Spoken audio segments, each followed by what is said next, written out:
Hello, Frank Klesitz, Vyral Marketing. I want you to meet Sarita Dua, longtime friend, client of Vyral, up in Portland, Oregon. Here's why this is a good interview to listen to today. Last year, she earned 1.1 million in gross commission income in Portland. That's on a volume of about 42 million. She has a couple showing agents to run the buyers around and one listing manager. That's all for staff. So you can imagine that's fairly profitable without taking on too much cost. In addition to that, here's why I'm interviewing her, most all of that business came from database. A lot of it by using video to stay in touch. People see her and for her to prioritize follow up with the people that are watching this stuff and so on and so forth. You're going to learn all about that here in the interview. But we're in a market where most people's business is down, where they've been heavily reliant on buyers. Sarita's business is up. Right, Sarita? It's true. I'm excited that it is up. And I want to find out why. So thanks for doing this. Thank you, Frank. Thanks for having me. So, why is it up?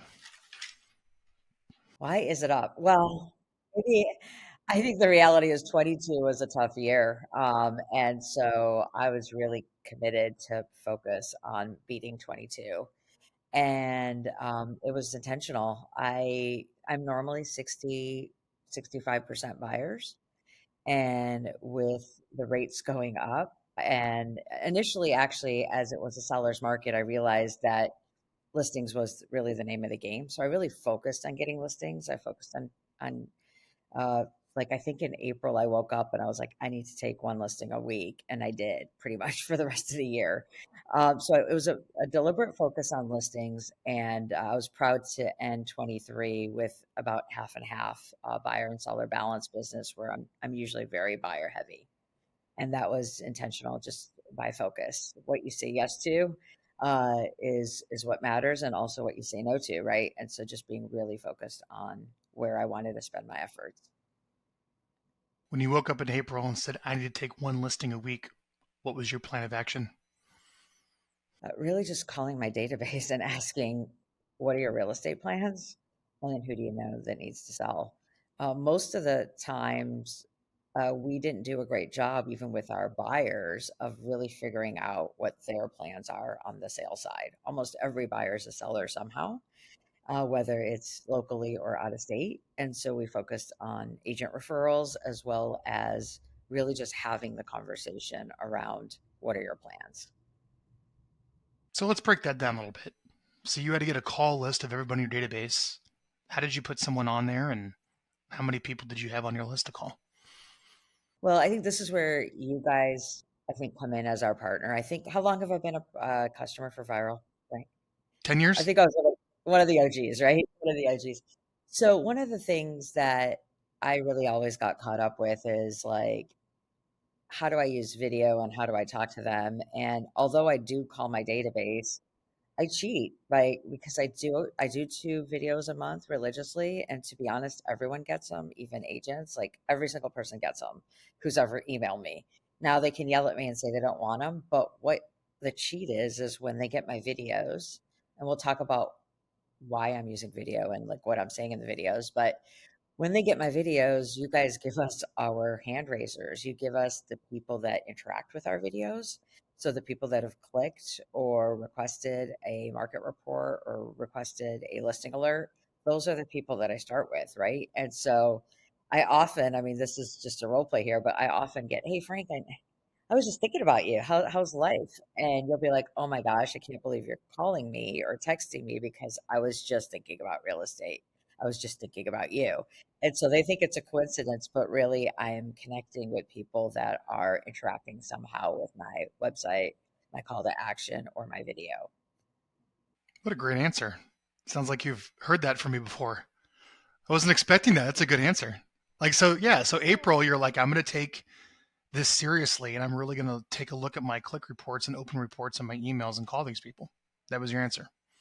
Yeah, and then there's just something to be said by having a goal and stating it out loud. Me and my listing manager, when I said I'm going to take a listing, like it really forces you to do the activities to take a listing, whether that's whether that's following up on a CMA, going after CMAs that you've done in the past, look checking in with listings that didn't sell in the past. I was just way motivated very motivated to follow up on anything that led to a listing. By the way, buyers are great too. I mean, I got buyers in the process, but it just helped having a focus and it helped me just, I felt like I did extra activities that I wouldn't have done if I didn't have that goal. So it sounds like the main benefit for you, at least of April of last year, to take a listing a week, was just whittling down your email list to give you a more precise, relevant call list, right? Yep, To start that's exactly it. getting in order and making your calls. How, I guess how else has you answering commonly asked questions? Because your whole thing is Ask Sarita. That's the whole brand of you in Portland is to ask Sarita a question, you answer it. Tell me how else the video marketing plan with Vyral has like helped with this one listing a week, million GCI plan, low cost strategy for you. Well, I think you're right. My brand is Ask Sarita. Whatever questions you have, big or small, AskSarita.com. Like that's been my thing from the beginning. And this is, Frank, I just hit my 20th year. November 2003 is when I got licensed. So I've been doing this for 20 years and that it's been my brand from day one. But here's what video has done for me. It's sort of given me the opportunity to think about anytime anyone asks me a question, it's a question that I assume, man, if someone asked me this, someone else must need to know it. In fact, I used to beat myself up that if someone asked me what happens next, I didn't do a great job setting expectations. Now I look at it as an opportunity, which is, oh, if someone's asking me if they should inspect a home before they list, or they are asking me why they should test for radon, or what it means when they have moisture in the crawl space, which is pretty prevalent in Portland, it's an opportunity to do a video. So I had to get over the video being about me, Frank. I'm definitely one of those people. Does my hair look good? Am I having a good hair day? Did I gain weight? Did I lose weight? It really isn't about how I look or how I sound. It's about the information that I feel like they need. So by basically having this one to many conversation of just I can answer this one question for everybody. Um, it's funny. I just got back from electives at MIT, which was a program I did for 2 years from 2018 to 2020, and I just went back for electives in 24. And my classmates are like, "Hey, I got your videos." And in fact, I've become the go-to agent for them when they have questions or when they're moving. I hook them up with a referral in any state that they're in, and it was an international program with students all over. So it's amazing. I guess the reason I'm mentioning that is you don't think your videos matter, but people are watching them, they're interacting with them, and then they comment to me about them, which just gives me incentive to keep doing them. 20 years in the business, Sarita, million GCI, low staff footprint. You don't spend much money on marketing other than Vyral. Tell me how you stay so focused and why you've picked this business model when you probably get a call from a vendor every week to sell you something, and there's a gazillion different ways to build a real estate team. Tell me how you ended up on this as the plan you follow and your decisions behind what you're sharing with me is where your focus goes.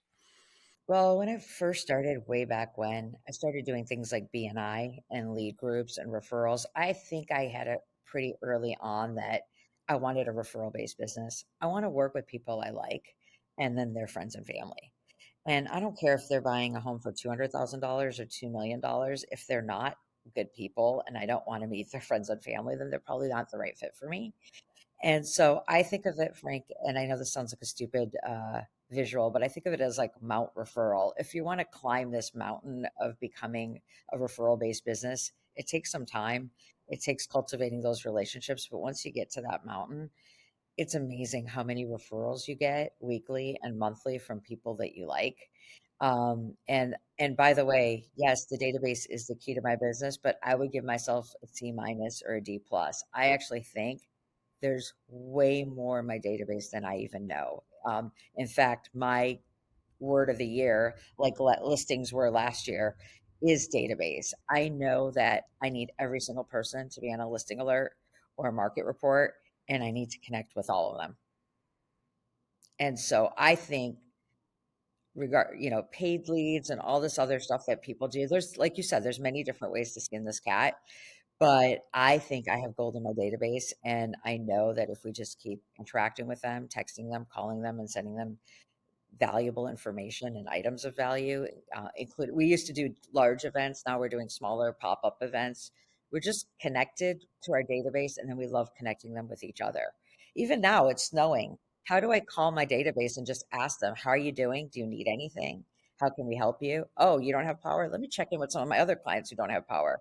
Like we're just being a resource to our people. Question for you. So obviously, Sarita is a wonderful client, following the core viral marketing plan, answering commonly asked questions, sending them out 2 videos a month, following up with the people that watch them. Are there any mountains you've climbed in your business of like, I'm going to go down that path and go do this thing to grow my sales, and then it just kind of collapsed on you as a bad decision? Is there any of that you can share with the audience of like, man, I really want to caution anyone of climbing that mountain or going down that route in their business because it did not work well for you? That's a good question, and obviously Frank and I didn't pre-meet, so he's putting me on the spot here with thinking on the fly. You know, honestly, I know I'm a little bit of a Pollyanna, but there are really no bad decisions. I mean, even when you make a mistake, you learn. I think early on, I thought that there were some easy buttons that there really aren't. Like I did have an ISA for a while, and I did love having an ISA calling leads that my staff thought weren't good leads. And what we did is we proved that there is gold in our database. We just need to talk to them. We then parted ways after a few years with my ISA because we were finding our buyers agents reliant on the package lead with a ribbon on it on a plate when really it was another transition for the client and they were kind of forgetting their qualifying and calling skills. I also think one of the things, like, I mean, the way I'm taking your question is like, what are the things you're not that you haven't mastered. And I also think I haven't mastered hiring. I do want to grow my team, even though I have a great model. I do think growth is a way to really to bring more people into the world, into my world, so that we can help more people. And I will admit that that's been a challenge for me. I haven't hired fast, and then when I have, it hasn't always paid off. And then I give myself these stories of, oh, we have this great culture and maybe we shouldn't grow when growth is another thing that I really do want to master. So I don't view it as mistakes I've made, but I do view it some opportunities here for me to focus on that I know just because I wasn't successful in the past doesn't mean that I can't do it. I just have to keep trying. Well, it doesn't sound like you have to go down that path. You're doing pretty well for yourself, Sarita. I'm curious to know what your answer was on that one. Thank you. Thanks, Frank. What topics work best? If someone's watching this and wants to know some suggestions for video topics to send out because you're so close to the market and you're talking to people all day long, give us some hot questions clients that should be answering in their videos. Well, think of when you're at the grocery store or when you're at a dinner party, what are people going to ask you? They all ask you, how's the market? So, definitely at least once a month, market stats are really valuable. People also like really specific videos like, hey, here's 3 or 4 reasons or 5 reasons you should listing in the winter is not a bad idea, or why buying now is good. Giving them a specific number of things that are specific. You might think, well, if I make it really buyer focused or really listing focused, I'm going to tune out everybody else. You don't want to be everything to everybody. You want those hand raisers on a specific topic. I did one around smart features, smart home features, because there's so many now with regards to ring doorbells and smart cameras and all the things that people use in their homes. But yeah, a lot of things around timeliness with regards to if you think you should wait, here's why you shouldn't wait. And maybe sometimes a contrarian approach than what people might be saying, just to kind of get a little bit of uh, I don't know, controversy around. Wow, I expected her to say this, and she's saying the opposite, and but then back it up with why. People love stats. People want specifics. They don't want long videos, but they want nuggets because then you know that if you give them a nugget, they will reach out to you if they want to know more. You don't have to spell it all out in the video. Tell me your process to shoot a video. Tell me how you do it. Oh, my viral rep will laugh at me. We get together every month or two, And then we shoot many videos. We go for some evergreen content. Obviously, videos that are timely have to be timely. I can't shoot January stats and drop them in April. But there are videos that if I can shoot 4 or 5, then I've always got a few in the queue. And even then, if I have a hot idea, we will interrupt the queue, if you will. I also rely on my viral rep to tell me what's working for other clients because, again, I want to cheat. If you have a client in Houston that has had great success with a certain video, I want to know about it because guess what? I'm not even cheating. My database is different than that person's. And so I want to learn from you guys who are doing videos from everybody, which ones are being well received. But I'm an avid reader. I'm always reading, and reading sometimes is I will own it. TikTok, Instagram, Twitter, X, and then just news. Right? I'm looking at what are the topics that people are interested in, and then I will ask my rep. And I don't honestly, I don't rehearse a lot. I'm usually one take. We just do it because I think that if I am a different version of me than what I am on my video, then people actually meet me and they're like, "Oh, you're not what I expected." If I was super polished, like a news person or an anchor woman, like that's not who I am in real life. And so I'm pretty like authentic with regards to what you see is what you get. And so sure, we'll reshoot it if I completely flub up the words, but usually I will just one take, say what I want to say, back it up with facts, and then my rep will do a great job transcribing it, adding graphics, cutting in video, and then posting it everywhere. Last question. Tell me about your discipline to make calls because you don't have anyone prospecting for you. You don't have anyone setting aside time and calling. You have to find the time when you're managing one listing a week to prospect. But you're calling warm relationships. Tell me, like, how many people are you calling a day? What your goals are? Like, how do you keep that cadence of prospecting up every single week to make sure that you get a listing a week? Well, it's part of it, honestly, Frank, is leading by example. I can't expect my team to do stuff that I'm not doing. And so I make 20 contacts a day. Many times I exceed that, but that's my minimum. So you have a goal of speaking to 20 people every single day. Correct. And I'm old school. I don't count text messages as a contact. Um, well, it takes me in the morning. I block out 2 hours in the morning and I'll leave messages as well if I don't get someone. And so it'll go on throughout the day. But I also go to my database and I look at the people that have visited. So between my videos and my database, I can prioritize who I talk to by the people that are interacting with my database most recently as well. So it's not easy to, it's not difficult to find 20 people to talk to for me. Hold on. 20 people to answer the phone and talk to you? Sorry, it's not difficult to find 20 people to contact. Now, answering the calls, that's a different story. It does take time. Okay, so let me be clear. But I don't have to sit there and go, should I call my mom and should I call my sister? I have enough people. I have I have close to 40,000 people in my database. I can call for years and not repeat. It's actually pathetic how many people I have. Now, I'm not bragging about it. Like my database utilization and my database turnover rate is not great. Like I have a lot to improve. But my point is 20 years in the business, I have a lot of people that I can call. It's just a matter of taking the time to make the calls. I still want to get this correct. Do you make 20 dials a day or do you actually speak to 20 people a day on the phone? I speak to 20 people a day on the phone, which is many more dials than 20. Yeah. Okay, good. It's a big difference. I want to make sure I got And that then clear. at 6 o'clock at night, our team posts their numbers on Slack. So they post the number of dials, the number of contacts, the number of consults, the number of buyer broker agreements signed because they're primarily buyer showing agents, and then the number of homes shown. So we have accountability on our team as well, where, by the way, they're 1099s. I can't yell at them if they don't do what they said they were going to do, but they're not going to have the life they want if they don't focus on those statistics. Prospect and speak to 20 people a day in your database and complement that with viral marketing. Yeah, all these people that woke up and have video as a resolution for 2024, I think they all want to be, and again, no disrespect to anyone. If you want to be a YouTube influencer and have an amazing content channel, you can do all that, but like start with just something that is close to you that you're an expert at that you know how to do. You know real estate, you have tips, record them, share them with people, and then talk to people.